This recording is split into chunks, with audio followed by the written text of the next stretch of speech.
Hello guys! So first has sent me a footstool that I already took out. This is the footstool that we're gonna put together. I'm excited to show you guys. It's perfect for our sofa. It has the brown legs and then I chose the light brown on top. What's good about this is it's washable. It's color black inside. It's very sturdy. It's nice for under the desk footstool or for the living room or for the bedroom. If you guys want to check out this Firtius footstool, we'll link it in the description box below. This footstool is perfect as a footrest, also a little bench. I like that the legs are made of bamboo and it's easy to assemble. Link in the description box below. Hello guys! So today may padala ulit si Mayora. Ayan guys, oh. So atin ang ilalagay para kanamada at para. Lalagay na natin sa ating ref. Para maasikaso ko na siya. Kakarating niya lang. Patatas. So maraming cabbage. Ito guys yung, ba't naman sobrang gaan nito. Ayan, ito isang mabigat, isang magaan. Lugi tayo pagka magaan kasi purple to. May tubig ka. Kasi yung nag-deliver nito is medyo bata-bata na teenager na lalaki. So, ano to? Walang laman sa loob.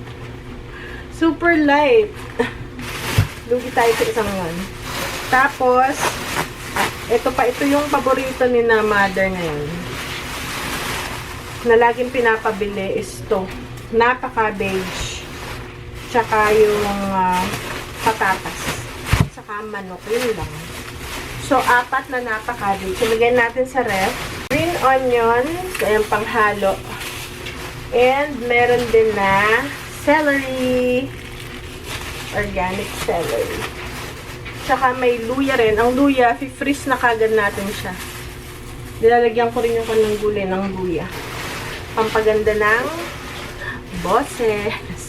Pasok muna natin. Alright guys, meron din tayo na mais. May 5 pirasong mais. Ayan. Pag mais kasi ngayon. Ayan guys, mais. And then, ang mais di ko na siya ilalagay. Wait, meron din paghihiwa rin natin ng honeydew para sa prutas. May broccoli rin. Broccoli. Magaganda ba itong broccoli natin? Ayan. So, magaganda naman. Kasi minsan yung mga broccoli nag-yellow, diba? So, ito yung magandang broccoli. Kasi may sila sa gulay, panlagay din sa gulay. Okay. Lagay natin. Tapos, meron ding sibuyas. Yes, lagi natin kailangan sibuyas kasi lalagyan natin ng sibuyas. May sibuyas everyday yung kanilang gulay. Sandwich bags. Ito naman yung pag hinati-hati natin yung kanilang ano ba? Yung kanilang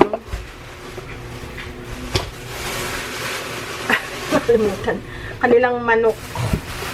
Meron din na coconut milk. Ayan. Merong 4 na coconut milk. Ayan, may 4 na coconut milk. Meron din tayong sweet potatoes. Okay. 2 bag na. Nung nandito kasi si Mayora, merong sweet potatoes din. Hindi ko pa naluto. So, baka magawa ko ng something. Ayan. Meron din na zucchini. Tutong zucchini. Mukha siyang cucumber but actually squash to. So, may 4. Fresh. So, maisama rin natin. So, yan. Also, meron din tayong manok. This one, yung chicken, ano to? Ilang pounds to? Halos 5 pounds ang isa. And then, meron pang isa.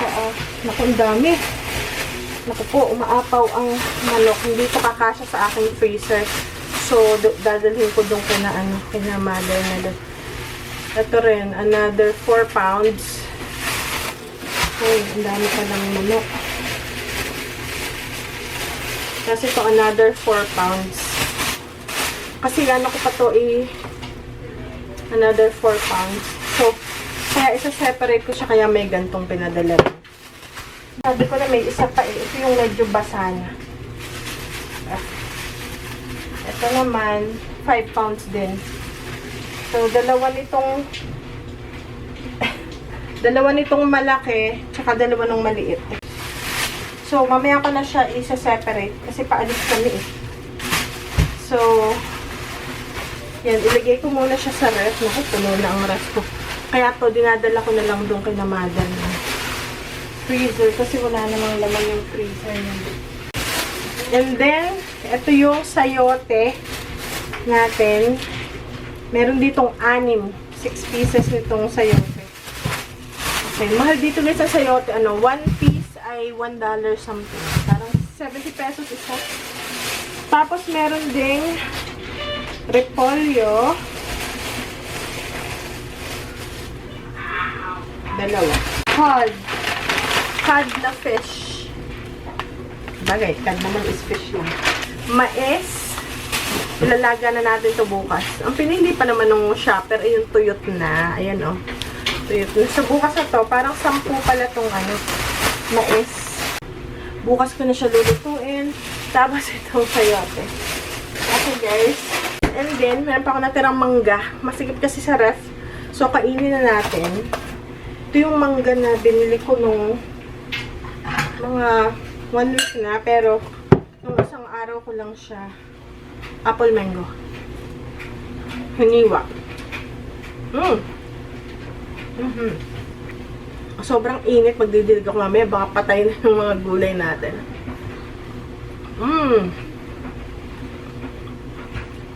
Hello guys, may nagtatanong sa inyo bakit hindi na ako napupunta sa tindahan natin. Ang totoo lang guys, ilang linggo na talaga tayong hindi nakapunta. Kasi minsan lang kami pupunta pag magsiset up na. Gaya ngayon, ang dami ko ngayon dadalhin. Kasi mainit ang panahon, busy kami school, start na ang school. So hindi na talaga masya. Pero ngayon, nandiyan pa guys yung ating store kahit pa paano. Okay guys, so nakarating na kami. Magsiset up lang tayo. Yeah, medyo busy ngayon. And, ano pa ba? Bibilisan lang natin. Kailangan kalahating oras lang tayo, guys. Nice. Pwede mo patanggal yung ating mga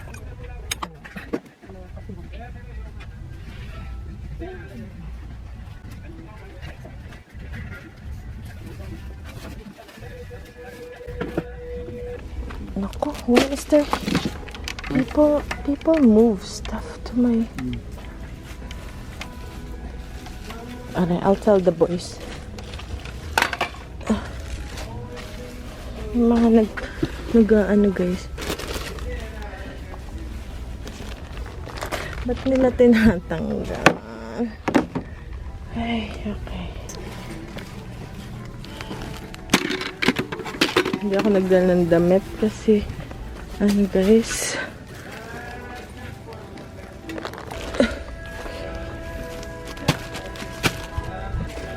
doon ko na muna tatambak kasi wala na akong post. Ayan. Okay guys, ayan.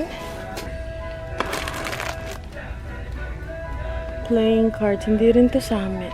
Ay, just kay daddy pala to. Maybe we can put it like this. Pasensya na, hindi na ako makapag-vlog na.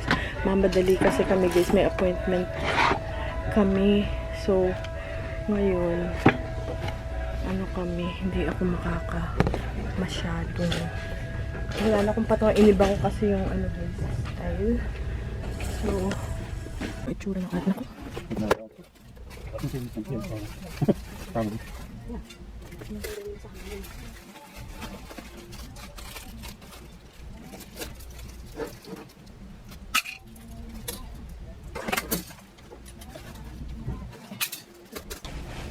Ito yung mga nabenta nating damit. Ay, ito pa lang dito pala ito kasama. 4.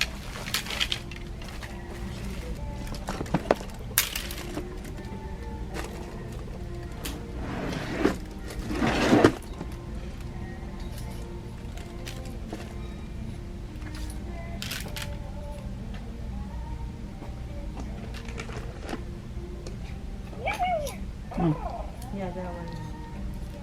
Noisy. Okay guys.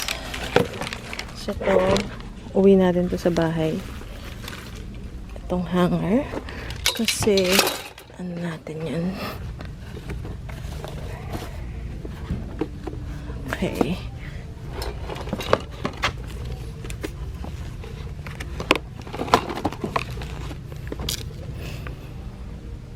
Okay, alright guys.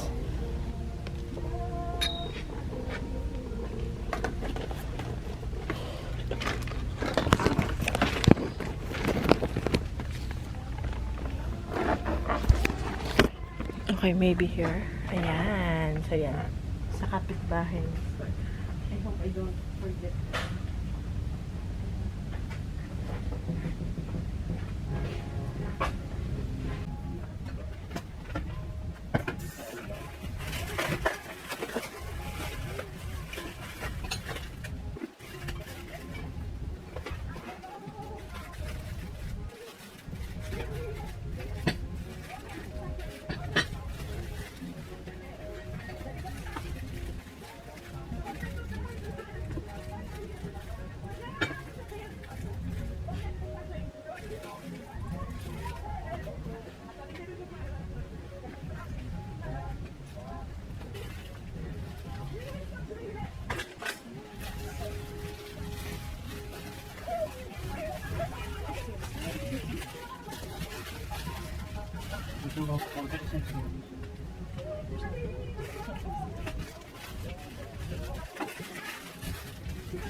Okay guys, hindi namin naabutin.